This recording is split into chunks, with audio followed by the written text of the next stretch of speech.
USS Gerald R Ford എന്ന വിമാനവാഹിനി കപ്പൽ ഇപ്പോൾ പസഫിക് സമുദ്രത്തിലൂടെ കുതിച്ചുകൊണ്ടിരിക്കുകയാണ്. 4539 പേരാണ് ഇതിൽ താമസിക്കുന്നത്. ഇത് മിക്ക അമേരിക്കൻ പട്ടണങ്ങളിലെയും ജനസംഖ്യയേക്കാൾ കൂടുതലാണ്. കരയിൽ നിന്ന് 200 മൈൽ അകലെ എല്ലാ ദിശയിലും വെള്ളത്താൽ ചുറ്റപ്പെട്ടാണ് ഇവർ അവധിക്കാലം ആഘോഷിക്കുന്ന യാത്രക്കാരല്ല, മറിച്ച് ഭൂമിയിലെ ഏറ്റവും അപകടകരമായ ജോലികളിലൊന്നിൽ രാപ്പകൽ ജോലി ചെയ്യുന്നവരാണ്.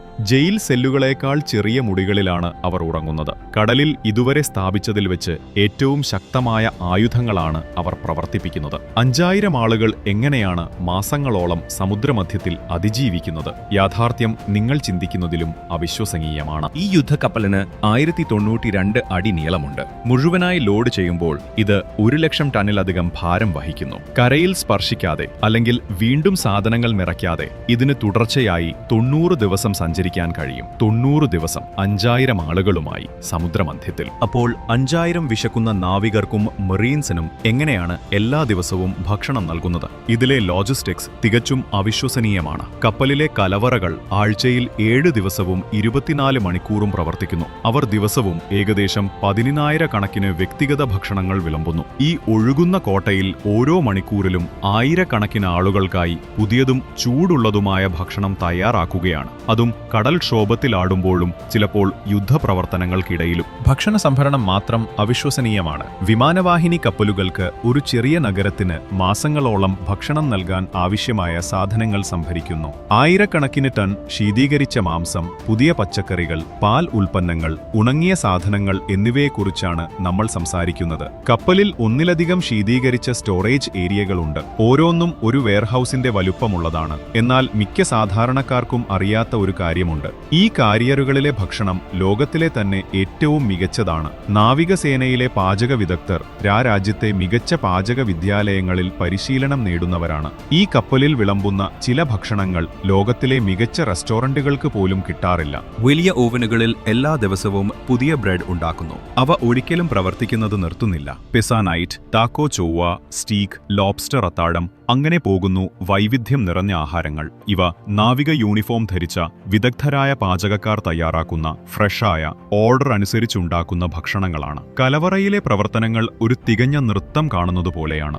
ഭക്ഷണ സമയങ്ങളിൽ നൂറുകണക്കിന് ആളുകൾക്ക് മിനിറ്റുകൾക്കുള്ളിൽ ഭക്ഷണം നൽകാൻ കഴിയുന്ന സെർവിംഗ് ഏരിയകളിലൂടെ നാവികരുടെ നീണ്ട നിര കാണാം. കപ്പൽ നീങ്ങുമ്പോൾ, വിമാനങ്ങൾ മുകളിലൂടെ പറന്നുയരുമ്പോഴും താഴെ ഇറങ്ങുമ്പോഴും, കപ്പൽ മുഴുവനും കനത്ത കടൽക്ഷോഭത്തിൽ ഉരുളുമ്പോഴോ ഉയർന്ന വേഗതയിൽ സഞ്ചരിക്കുമ്പോഴോ ഇതെല്ലാം സംഭവിക്കുന്നു. ആവശ്യമായ കൃത്യത തികച്ചും അവിശ്വസനീയമാണ്. എന്നാൽ 5000 പേർക്ക് ഭക്ഷണം നൽകുന്നത് ഒരു തുടക്കം മാത്രമാണ്. ഈ ആളുകളെല്ലാം എവിടെയാണ് ഉറങ്ങുന്നത്? ഒരു ചെറിയ പട്ടണത്തിലെ ജനസംഖ്യയെ മിക്ക ഷോപ്പിംഗ് മാളുകളെക്കാളും ചെറിയ സ്ഥലത്ത് എങ്ങനെയാണ് പാർപ്പിക്കുന്നത്? മിക്ക ആളുകളെയും അത്ഭുതപ്പെടുത്തുന്ന എഞ്ചിനീയറിംഗ് കാര്യക്ഷമതയിലാണ് ഇതിന്റെ ഉത്തരം. നാവികർ റാക്കുകൾ എന്ന് വിളിക്കുന്ന സ്ഥലങ്ങളിലാണ് ഉറങ്ങുന്നത്. അടിസ്ഥാനപരമായി കപ്പലിലുടനീളമുള്ള അറകളിൽ 3 നിലകളിലായി അടുക്കി വെടുക്കി വെച്ചിട്ടുള്ള കിടക്കകളാണിത്. ഓരോ നാവികനും ഒരു ശവപ്പെട്ടിക്ക് തുല്യമായ ഇടം ലഭിക്കുന്നു. പക്ഷേ അത് അവരുടേതാണ്. ഇവ മുറിയിൽ വലിച്ചെറിഞ്ഞ മെത്തകളല്ല.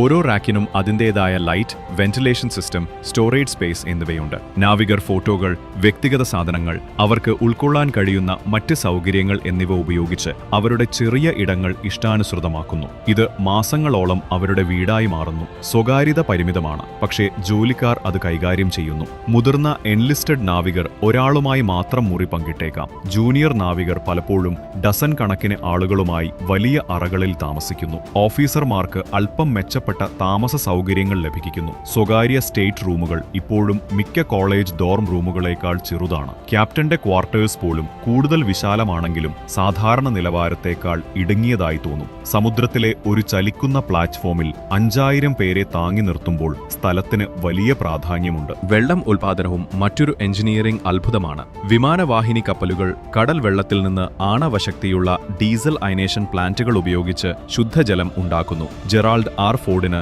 ദിവസവും 4,00,000 ഗാലനിലധികം ശുദ്ധജലം ഉൽപ്പാദിപ്പിക്കാൻ കഴിയും. 5000 ആളുകളുള്ള ഒരു ഒഴുകുന്ന നഗരത്തിലെ മാലിന്യ സംസ്കരണം ഒരു വലിയ സംരംഭമാണ്. എല്ലാം കപ്പലിൽ വെച്ച് തന്നെ സംസ്കരിക്കണം. ഭക്ഷണ മാലിന്യം പൊടിച്ച് സുരക്ഷിതമായി കടലിൽ കളയുന്നു. മനുഷ്യന്റെ മാലിന്യം കപ്പലിൽ തന്നെ നിർമ്മിച്ച അത്യാധുനിക മലിനജല ശുദ്ധീകരണ ശുദ്ധീകരണ പ്ലാന്റുകളിലൂടെ കടന്നുപോകുന്നു. ചവറ്റുകുട്ടകൾ തരംതിരിച്ച് കമ്പാക്ട് ചെയ്ത് കീറി മുറിച്ച് അല്ലെങ്കിൽ കപ്പലിലെ ഇൻസിനറേറ്ററുകളിൽ കത്തിക്കുന്നു. ശരിയായ രീതിയിൽ സംസ്കരിച്ചില്ലെങ്കിൽ ഒന്നും പുറത്തേക്ക് പോകുന്നില്ല. ഈ കപ്പലുകൾക്ക് മാസങ്ങളോളം പൂർണ്ണമായും സ്വയം പര്യാപ്തമായി പ്രവർത്തിക്കേണ്ടതുണ്ട്. സമുദ്രമധ്യത്തിൽ 5000 ആളുകൾക്ക് വൈദ്യസഹായം നൽകാൻ ഒരു മുഴുവൻ ആശുപത്രി സൗകര്യം ആവശ്യമാണ്. വിമാനവാഹിനി കപ്പലുകളിൽ ഡസൻ കണക്കിന് ഡോക്ടർമാരും നഴ്സുമാരും കോർപ്സ്മാരുമുള്ള മെഡിക്കൽ ഡിപ്പാർട്ട്മെന്റുകളുണ്ട്. സാധാരണ രോഗികളെ പരിശോധിക്കുന്നത് മുതൽ വലിയ ശസ്ത്രക്രിയകൾ വരെ അവർക്ക് കൈകാര്യം ചെയ്യാൻ കഴിയും. മെഡിക്കൽ സ്ഥലങ്ങളിൽ ഓപ്പറേറ്റിംഗ് റൂമുകൾ, എക്സ്റേ ഉപകരണങ്ങൾ, ദന്തൽ സൗകര്യങ്ങൾ,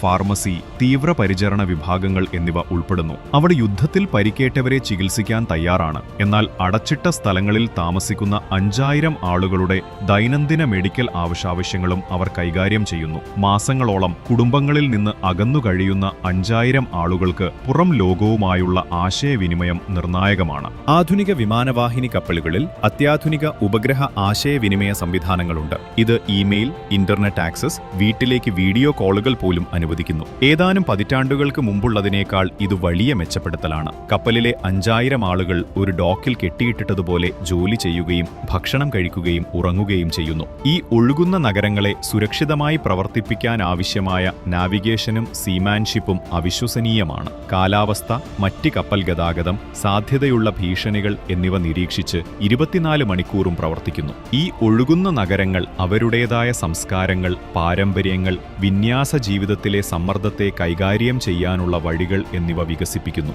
മതപരമായ സേവനങ്ങൾ പതിവായി നടക്കുന്നു. ഒന്നിലധികം വിശ്വാസങ്ങളെ പ്രതിനിധീകരിക്കുന്ന ചാപ്ലൈൻമാരുണ്ട്. കപ്പലിലെ ലൈബ്രറിയിൽ പുസ്തകങ്ങൾ, സിനിമകൾ, തിരക്കിൽ നിന്ന് അകന്നു നിൽക്കേണ്ടവർക്കായി ശാന്തമായ സ്ഥലങ്ങൾ എന്നിവ നൽകുന്നു. ഫിറ്റ്നസ് സൗകര്യങ്ങൾ ക്രൂ അംഗങ്ങളെ ആരോഗ്യത്തോടെ നിലനിർത്താനും സമ്മർദ്ദം കുറയ്ക്കാനും സഹായിക്കുന്നു. വിനോദം പല രൂപങ്ങളിൽ വരുന്നു. സിനിമാ രാത്രികൾ, ടാലന്റ് ഷോകൾ, വിവിധ ഡിപ്പാർട്ട്മെന്റുകൾ തമ്മിലുള്ള കായിക മത്സരങ്ങൾ. നിങ്ങൾ കരയിൽ നിന്ന് 1000 മൈൽ അകലെ ആയതുകൊണ്ട് നാവികസേനയുടെ പ്രൊഫഷണൽ വികസനത്തോടുള്ള പ്രതിബദ്ധത നിലയ്ക്കുമില്ല. നേതൃത്വ വികസനം തുടർച്ചയായി നടക്കുന്നു. യുവനാവികർ വേഗത്തിൽ മറ്റുള്ളവരെ നിരീക്ഷിക്കാനും സങ്കീർണമായ സിസ്റ്റങ്ങൾ കൈകാര്യം ചെയ്യാനും നിർണായക തീരുമാനങ്ങളെടുക്കാനും പഠിക്കുന്നു. വിമാനവാഹിനി കപ്പലുകളിലെ 20 വയസ്സുള്ളവർക്ക് നൽകുന്ന ഉത്തരവാദിത്തം മിക്ക സാധാരണ തൊഴിലുടമകളെയും അത്ഭുതപ്പെടുത്തും. ഈ ഒഴുകുന്ന നഗരങ്ങളിലെ സാങ്കേതികവിദ്യ വികസിച്ചുകൊണ്ടിരിക്കുന്നു. ഏറ്റവും പുതിയ കാരിയറായ USS ജെറോൾഡ് ആർ ഫോർഡ് വിമാനങ്ങൾ വിക്ഷേപിക്കാൻ നീരാവിക്ക് പകരം